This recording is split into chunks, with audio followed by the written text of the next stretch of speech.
Hello everyone! It's me again, Lenny. For this video guys, ay maglilinis ako dito sa laundry namin guys.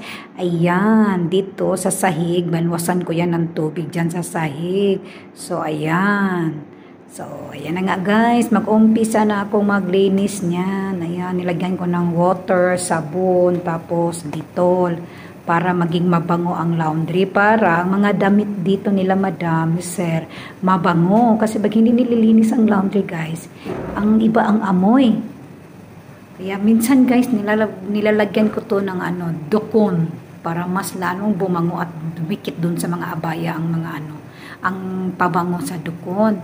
Kaya yan guys, hinugasan ko yan ng maayos. Araw-araw ko yan ginagawa guys, maglilinis ng ganyan sa laundry. Oh, see, look at the laundry, so clean and very smell good. That settled.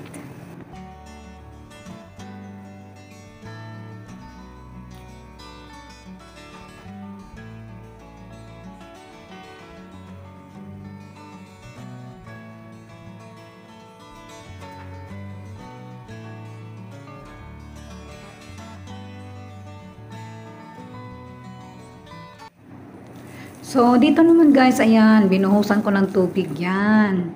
Diyan kami naglalaban ng mga trapo, mga pampunas sa loob ng bahay, pampunas ng mga lamesa, ayan. Diyan ko nilalaban guys. Tapos, kailangan talaga i-scrub mo yan siya para maging dry ang sahig. Ayan, minsan din nilalagyan ko din yan ng sabon na tight para mas lalong bumango, tapos mas lalong kumintab yung sahig niya. Diyan ako naglalaban ng mga trapo. Itong washing na automatic guys, ang mga panglaba lang dyan ay damit lang nila ni madam.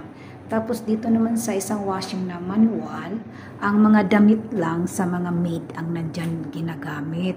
Kasi sa automatic, hindi pwede laban ang mga damit ng mga mga maid. Sa kanila lang yan automatic. Tapos dyan sa manual, ang mga namin yan, sa mga maid na sa amin na mga damit. Ayan guys, nilalaban ko na nga yung trapo ko. Yan yung trapo ko guys, galing sa loob naglilinis kami sa loob kanina. Yan, binababad ko muna yan ng sabon. Tapos maya-maya nilalaban ko, kinukusot-kusot ko, saka ko na isampay. Ayan, ninabad ko yan ng downy, tapos tight, tapos downy, o see? Super bango ng pangpunas ko guys sa mga salamin, sa mga lamesa. Yan, dyan ko lang din yan siya sinasampay sa loob. Hindi na sa labas kasi malakas minsan ang hangin. So, paglabas ko, nawala na yung mga trapo ko. Kaya dito ko naman sinasampay sa loob ang mga trapo ko guys. Yan, habang tapos na ako sa trapo ko maglaba, ito na ng mga damit ko, yung uniform ko yan. Uniform ko, tapos yung pantulog ko yan. Araw-araw ko nalagang nilalaban yan guys. Kasi ayaw kong maraming labahan doon sa basket. Gusto ko, pagtingin ko, walang laman ng basket, diba? Mas masarap kaya sa pakiramdam na walay kuog nga bulingon ba sa bulingon ba sa labonon, Bisaya pa. Oh, ayan. Yan, medyas ko din yan. Pag naglaba pala ako, hiniwalay ko yung medyas. Tapos hiniwalay ko din yung mga bra kasi hindi ko yan ihahalo pag naglalaba yung bra at medyas. Kasi syempre ang medyas madumi yan eh. Naglakad-lakad ka sa labas, ganyan. Tapos yung bra naman hindi ko rin yan hinahalo kasi syempre mabinat yung mga garterize niya, masira. Kaya hiwalay talaga ang laban ng mga bra guys. Ganyan kayo maglaba. Ganyan ba kayo maglaba guys? Pag ang mga bra ba, hinahalo ba ninyo ang mga bra ninyo or what? Basta sa akin, hinihiwalay ko yung medyas ko at saka bra ko pag naglalaba ko.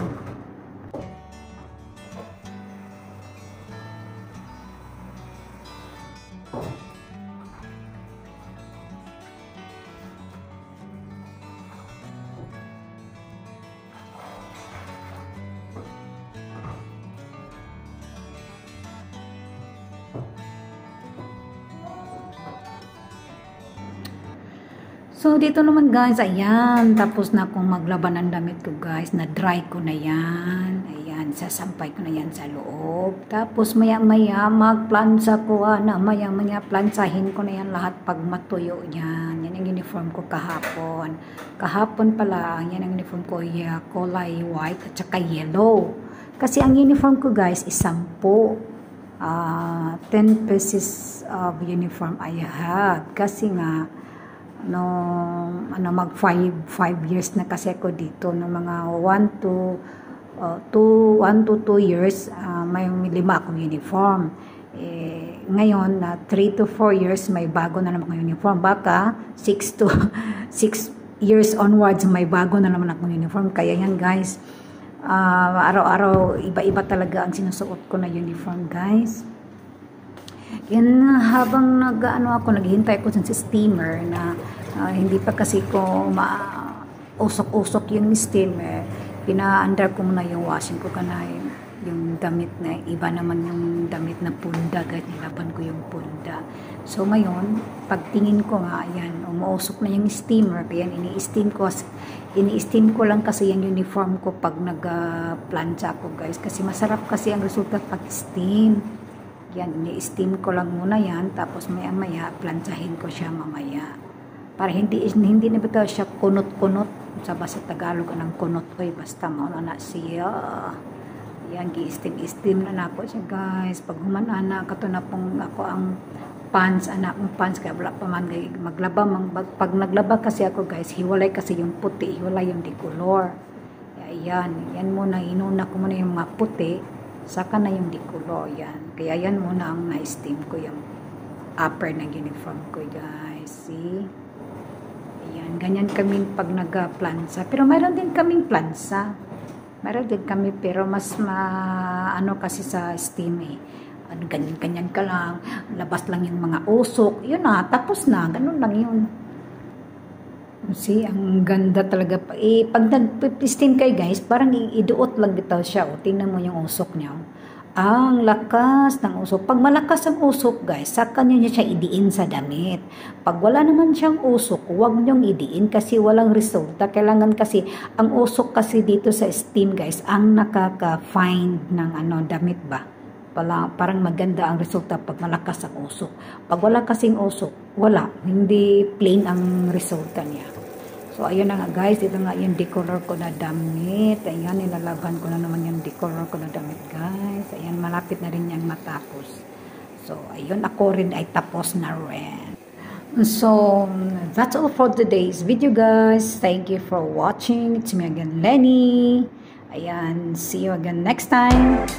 Bye! Happy weekend! Enjoy with your weekend along with your family and friends, and see you next time. Ayan, pak, rampas ako. Pak.